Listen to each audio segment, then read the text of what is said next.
Assalamualaikum warahmatullahi wabarakatuh. Selamat pagi anak-anak. Alhamdulillah kita masih diberikan kesehatan oleh Allah Subhanahu wa taala. Baiklah, jika kemarin kita membahas tentang surat pribadi dan surat dinas, pertemuan kali ini masih membahas tentang hal itu, tetapi tentang sebab yang lain. Baik, kita langsung saja ke materi.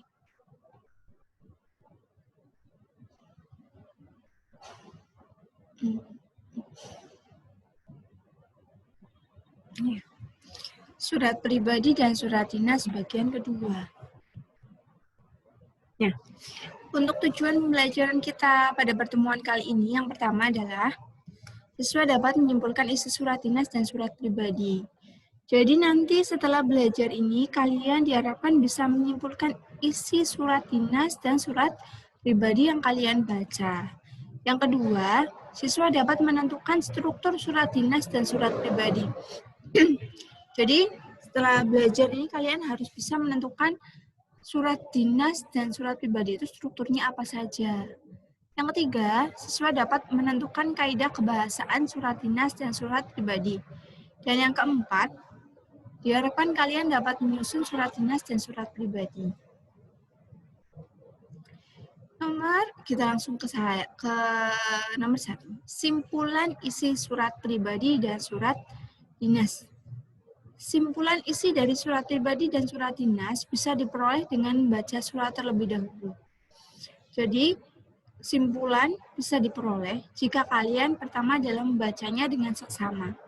Dimengerti, setelah itu, kalian baru bisa menentukan simpulan dari isi surat, baik surat pribadi maupun surat dinas. Yang kedua, pada surat pribadi terletak pada paragraf isi surat. Jadi simpulan pada surat pribadi biasanya terletak pada isi surat. Isinya terletak pada paragraf setelah paragraf pembuka.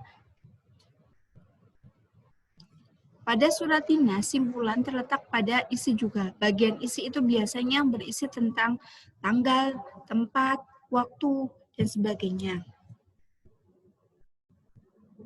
Yang kedua adalah struktur surat. Yang pertama tentang surat pribadi. Tanggal surat. Nah, tanggal surat adalah tanggal atau waktu di mana surat itu ditulis. Biasanya diikuti dengan nama kota, misalnya Purwokerto, 6 Januari 2021 misalnya.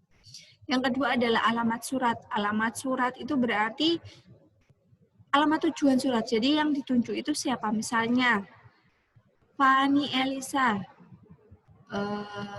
Aji Barang Purwokerto, misalnya.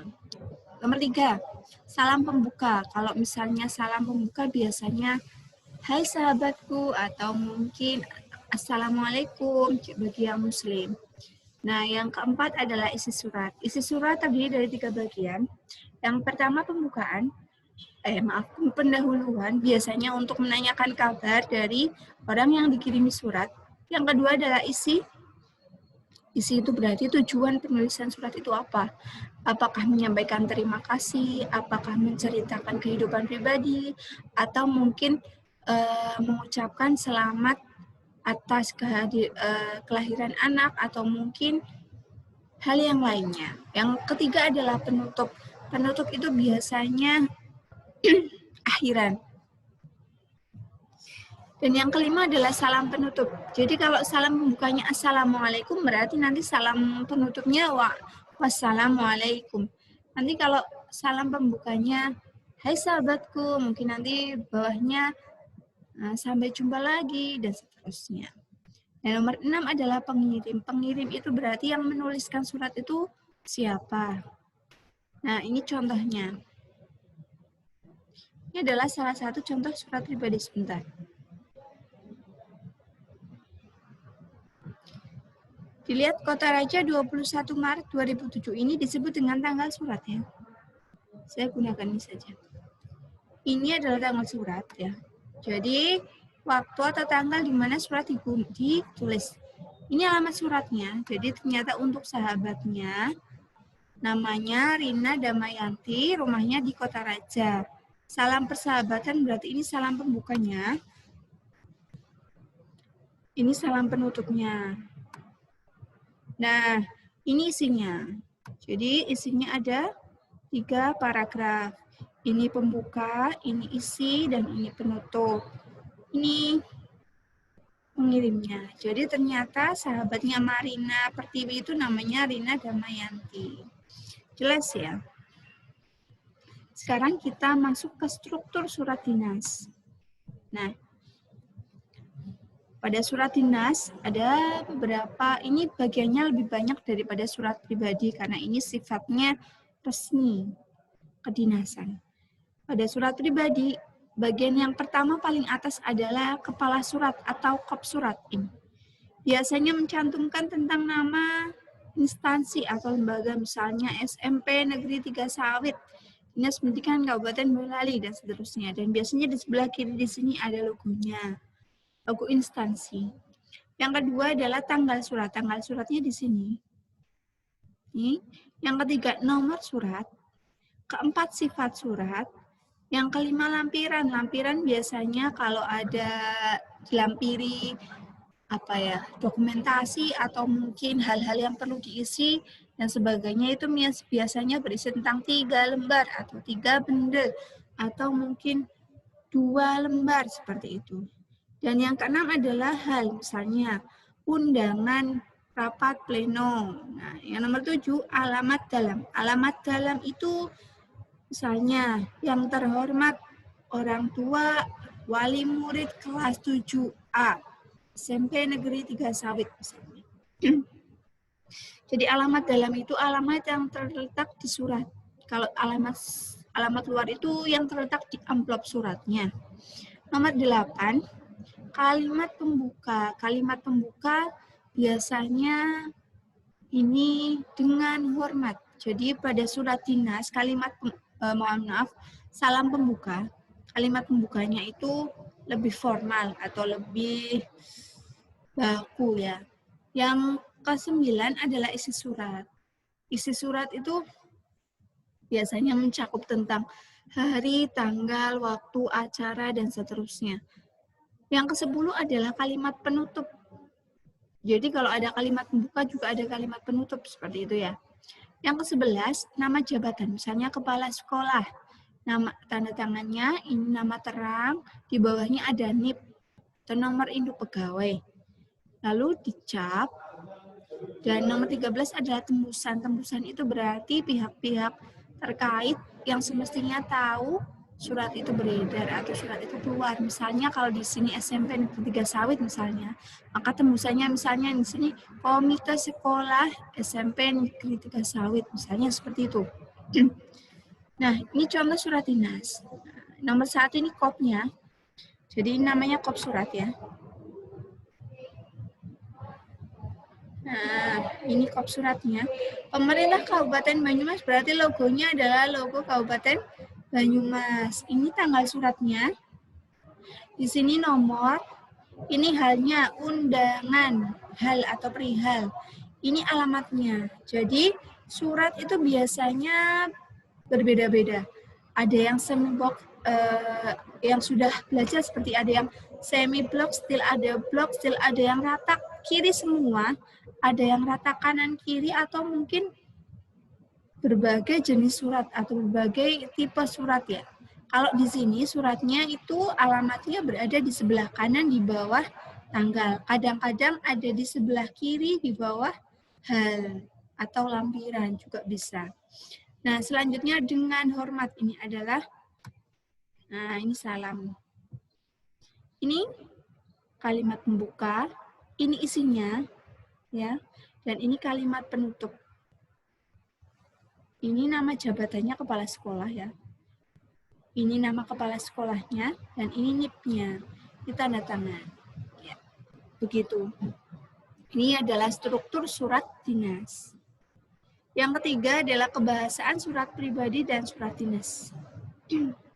Yang pertama, ciri penggunaan bahasa dalam surat pribadi adalah kata sapaan bersifat pribadi. Jadi dalam surat pribadi itu sapaannya bersifat pribadi. Kadang-kadang antara satu sahabat dengan sahabat yang lain itu ada sapaan akrab, misalnya hai Fani, atau mungkin hai sahabatku, atau mungkin Hai Ibu, misalnya kalau berkirim surat kepada Ibu. Yang B adalah bahasa surat tidak formal tapi santun. Jadi bahasa yang digunakan dalam surat pribadi itu tidak formal, tidak baku, tetapi santun. Santun itu tidak mengeluarkan bahasa atau kata-kata yang tidak patut dikeluarkan, tidak patut dituliskan. Nomor 3 adalah pilihan ragam bahasa tergantung siapa penerima surat.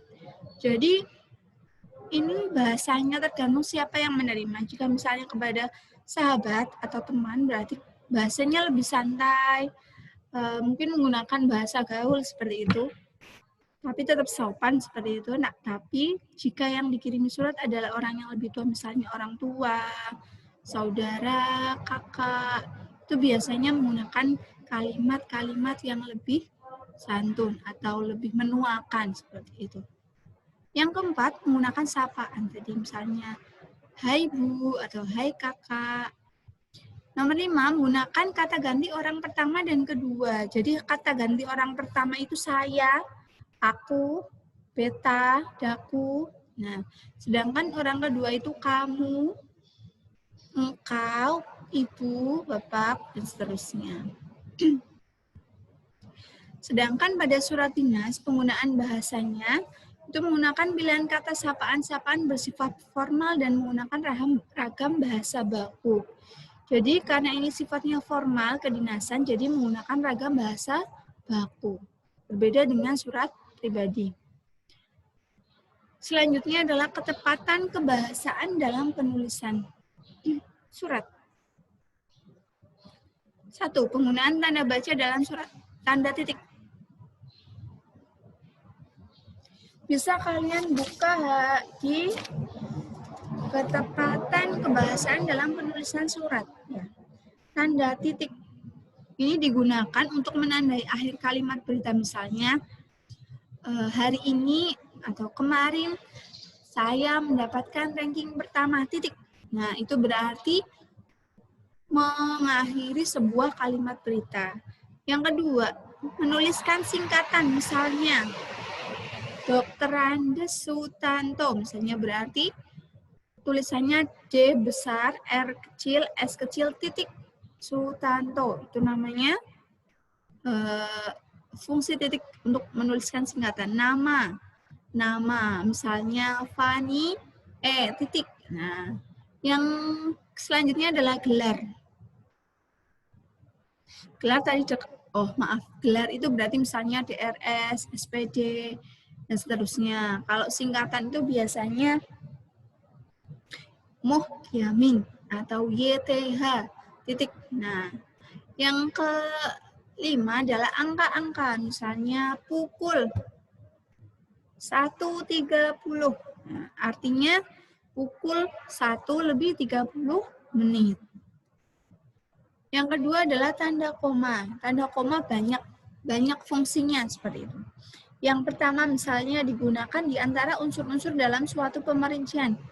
Misalnya, aku pergi bersama ayah, ibu, dan kakak. Jadi ayah, kakak, ibu, Nah, yang kedua adalah misahkan kalimat setara. Misalnya, saya ingin berkunjung ke rumahmu, tetapi hari ini hujan. Nah, jadi saya ingin pergi ke rumahmu, hari ini, tapi hari ini hujan. Yang ketiga, misalkan anak kalimat dari induk kalimat apabila anak kalimat mendahului kalimat. Karena sudah pindah rumah, aku jarang bertemu dengan Nita. Misalnya itu. Dan banyak tentang tanda koma. Jadi tanda koma itu fungsinya banyak. Bisa kalian baca di ketepatan bahasa di buku PR seperti itu ya. Rinciannya itu sudah ada di situ. Yang C itu tanda garis miring. Nah, untuk tanda garis miring biasanya digunakan dalam penomoran surat. Misalnya tadi 005 pada surat dinas ya, 005 garis miring 9 garis miring 2021. Artinya nomornya 5, bulannya 9, tahunnya 2021. Nomor 4, tanda titik 2. Tanda titik dua biasanya dipakai sesudah kata atau ungkapan yang memerlukan pemerian. Misalnya, hari titik dua, Sabtu, tanggal titik dua, 15 Januari misalnya. Itu berarti titik dua yang memerlukan pemerian. Yang kelima adalah tanda tanya, itu biasanya untuk mengakhiri kalimat tanya. Yang keenam, tanda elipsis. Tanda elipsis itu berarti titik tiga. Misalnya, aku pikir titik, nanti aku usahakan mengunjungimu misalnya, seperti itu. Yang kedua, penggunaan huruf kapital. Huruf kapital itu huruf besar. Nah, huruf kapital ini P, misalnya ini, P besar, H besar, K besar, itu namanya huruf kapital. Ini kan huruf kecil ya. Penggunaan huruf kapital dalam surat biasanya digunakan untuk penulisan huruf pertama pada kalimat. Jadi kalau ada kalimat, huruf pertamanya pasti huruf besar. Yang kedua, nama orang. Jadi kalau ada nama orang, berarti nama orangnya huruf pertamanya besar. Yang ketiga adalah jabatan. Jabatan misalnya kepala sekolah berarti K-nya besar, S-nya besar. Terus gelar. Gelar misalnya SPD, S-nya besar, titik P besar, titik, S-nya besar, titik P besar, D.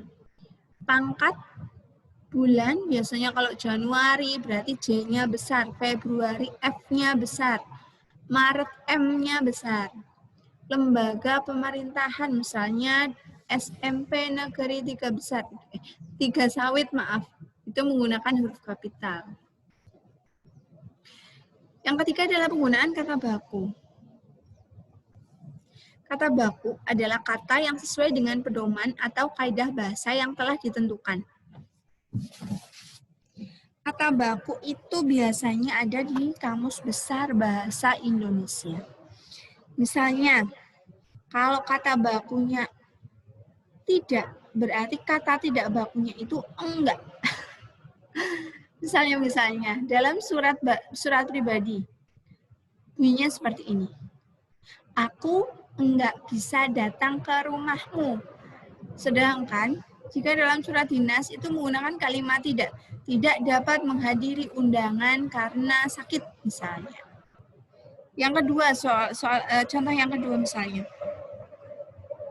Di surat pribadi misalnya, contoh saya bandingkan antara surat pribadi dengan surat dinas. Gimana kabarmu? Tanda tanya misalnya. Atau mungkin, gimana caranya kamu mengerjakan soal? Tapi kalau dalam surat dinas, contohnya tidak menggunakan gimana, tapi menggunakan kata bagaimana. Bagaimana cara menggunakan aplikasi, misalnya seperti itu. Jadi, itu namanya kata baku. Jadi kalau dalam surat dinas, itu menggunakan kata baku.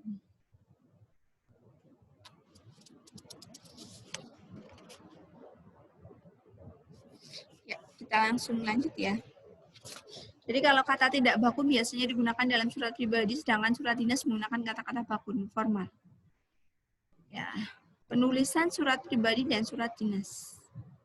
Yang pertama, ada beberapa langkah-langkah untuk menuliskan surat pribadi. Yang pertama adalah menyusun kerangka isi surat pribadi. Jadi nanti kalian mau kerangkanya apa? Apa yang akan kalian sampaikan di surat yang akan kalian tulis. Yang kedua, mengembangkan kerangka isi menjadi sebuah surat. Jadi setelah kerangka, dikembangkan.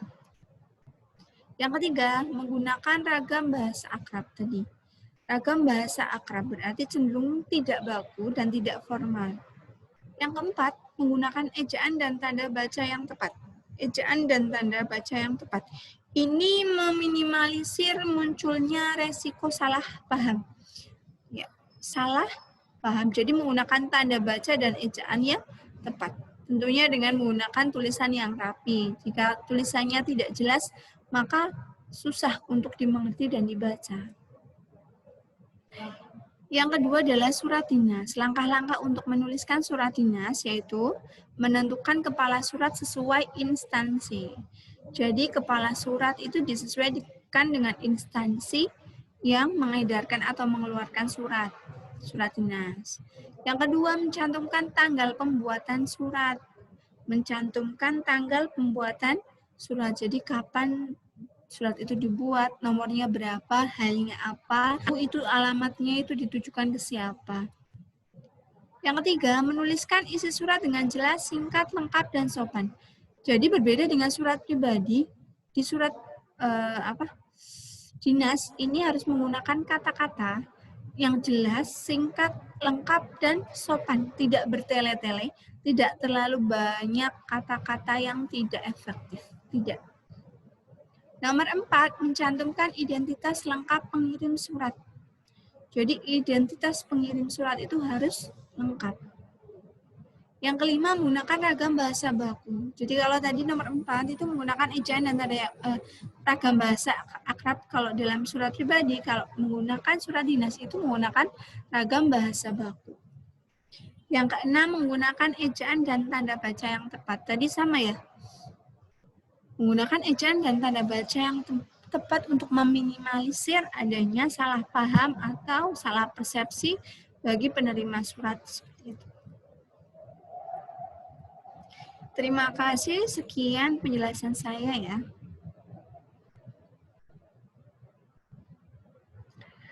Semoga bisa membantu kalian dalam belajar di rumah, semoga bermanfaat. Jangan lupa untuk selalu menjaga kesehatan kalian dan jangan lupa belajar.